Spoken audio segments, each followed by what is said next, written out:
Step 5. Admitted to God, to ourselves, and to another human being the exact nature of our wrongs.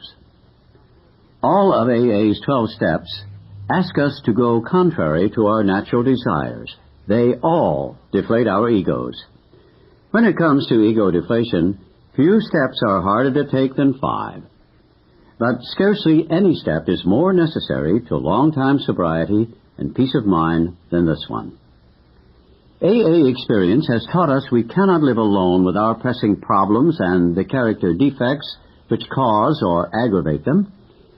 If we have swept the searchlight of Step 4 back and forth over our careers, and it has revealed in stark relief those experiences we had rather not remember, if we've come to know how wrong thinking and action have hurt us and others, then the need to quit living by ourselves with those tormenting ghosts of yesterday gets more urgent than ever. We have to talk to somebody about them. So intense, though, is our fear and reluctance to do this, that many AAs at first try to bypass Step 5.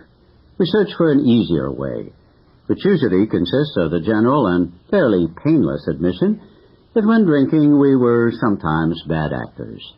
And then, for good measure, we add dramatic descriptions of that part of our drinking behavior which our friends probably know about anyhow. But of the things which really bother and burn us, we say nothing. Certain distressing or humiliating memories, we tell ourselves, ought not to be shared with anyone.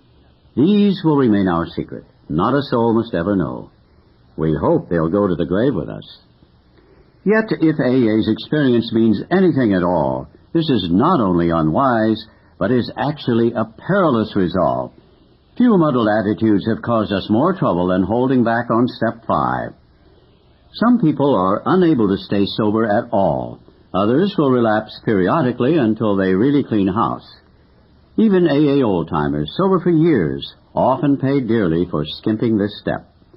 They will tell how they tried to carry the load alone, how much they suffered of irritability, anxiety, remorse, and depression, and how, unconsciously seeking relief, they would sometimes accuse even their best friends of the very character defects they themselves were trying to conceal. They always discovered their relief never came by confessing the sins of other people. Everybody had to confess his own. This practice of admitting one's defects to another person is, of course, very ancient. It has been validated in every century, and it characterizes the lives of all spiritually centered and truly religious people. But today religion is by no means the sole advocate of this saving principle. Psychiatrists and psychologists point out the deep need every human being has for practical insight and knowledge of his own personality flaws and for a discussion of them with an understanding and trustworthy person.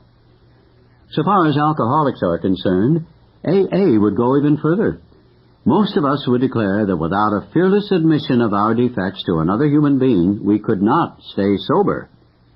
It seems plain that the grace of God will not enter to expel our destructive obsessions until we are willing to try this. What are we likely to receive from Step 5?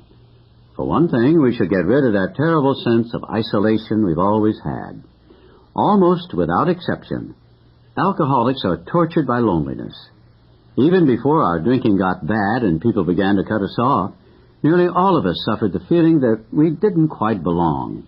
Either we were shy and dared not draw near others, or we were apt to be noisy good fellows, craving attention and companionship, but never getting it, at least to our way of thinking.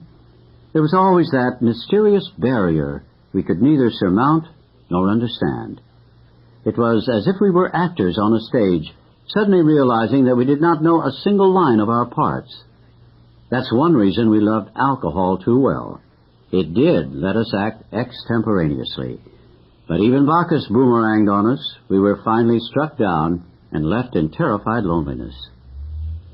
When we reached AA and for the first time in our lives stood among people who seemed to understand, the sense of belonging was tremendously exciting. We thought the isolation problem had been solved. But we soon discovered that while we weren't alone anymore in a social sense, we still suffered many of the old pangs of anxious apartness. Until we had talked with complete candor of our conflicts and had listened to someone else do the same thing, we still didn't belong. Step 5 was the answer. It was the beginning of true kinship with man and God.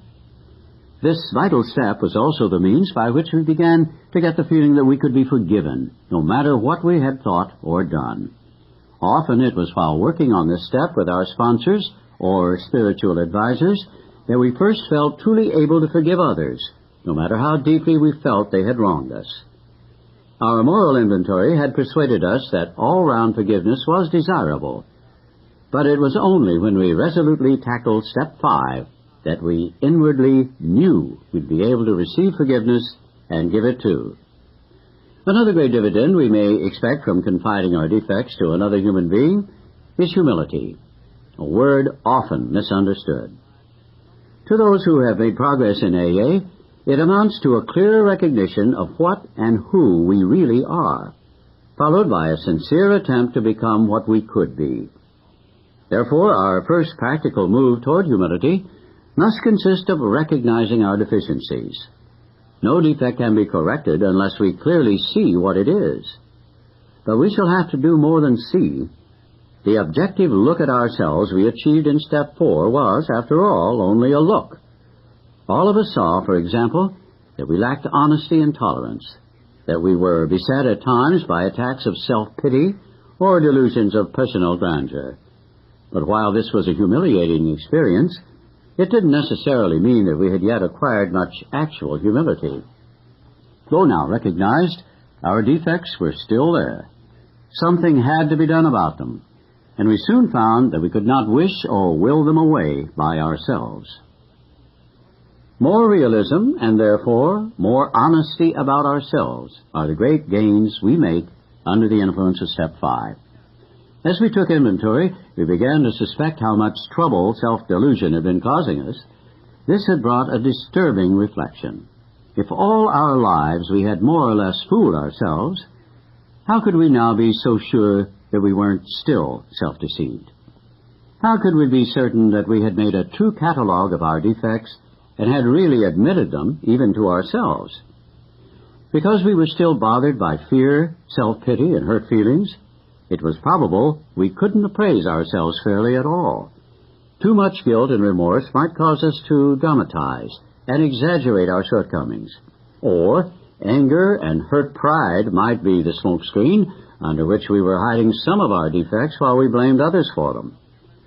Possibly, too, we were still handicapped by many liabilities, great and small, we never knew we had.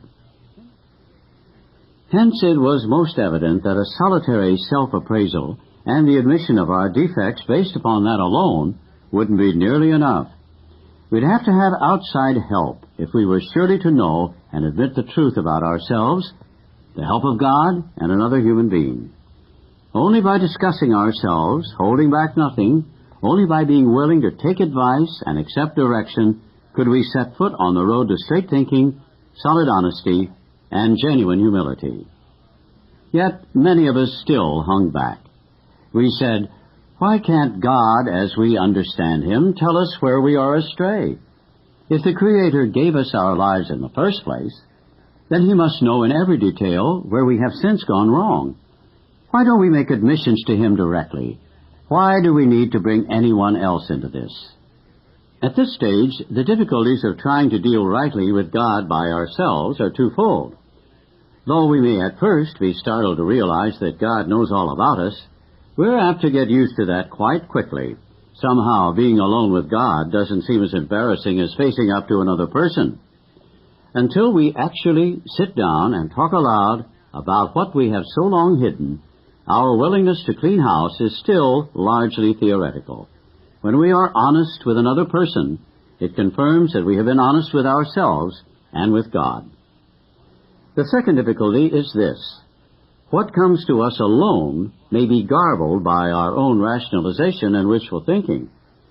The benefit of talking to another person is that we can get his direct comment and counsel on our situation, and there can be no doubt in our minds what that advice is.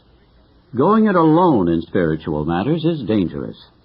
How many times have we heard well-intentioned people claim the guidance of God when it was all too plain that they were sorely mistaken. Lacking both practice and humility, they had deluded themselves and were able to justify the most arrant nonsense on the ground that this was what God had told them. It is worth noting that people of very high spiritual development almost always insist on checking with friends or spiritual advisors the guidance they feel they have received from God. Surely then, a novice ought not to lay himself open to the chance of making foolish, perhaps tragic blunders in this fashion. While the comment or advice of others may be by no means infallible, it is likely to be far more specific than any direct guidance we may receive while we are still so inexperienced in establishing contact with a power greater than ourselves. Our next problem will be to discover the person in whom we are to confide.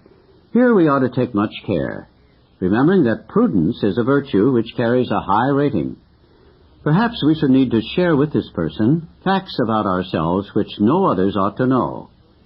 We shall want to speak with someone who is experienced, who not only has stayed dry, but has been able to surmount other serious difficulties.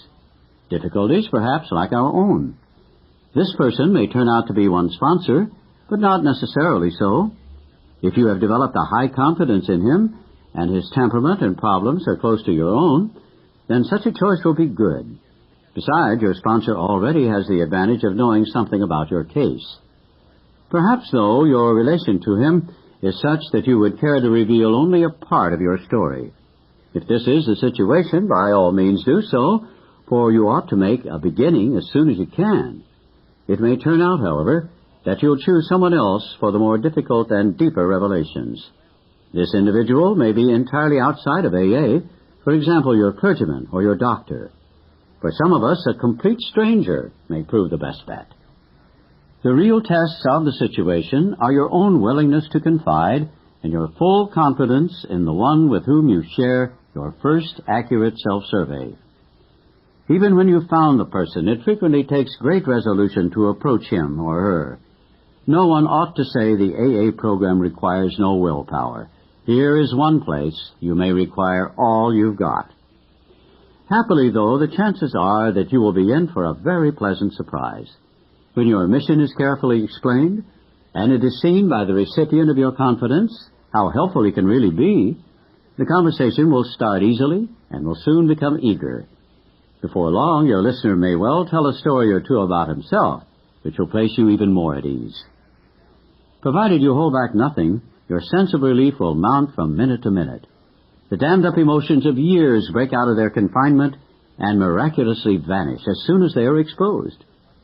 As the pain subsides, a healing tranquility takes its place. And when humility and serenity are so combined, something else of great moment is apt to occur. Many an AA, once agnostic or atheist, tells us that it was during this stage of Step 5 that he first actually felt the presence of God.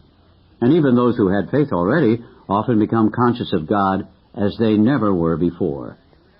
This feeling of being at one with God and man, this emerging from isolation through the open and honest sharing of our terrible burden of guilt, brings us to a resting place where we may prepare ourselves for the following steps toward a full and meaningful sobriety.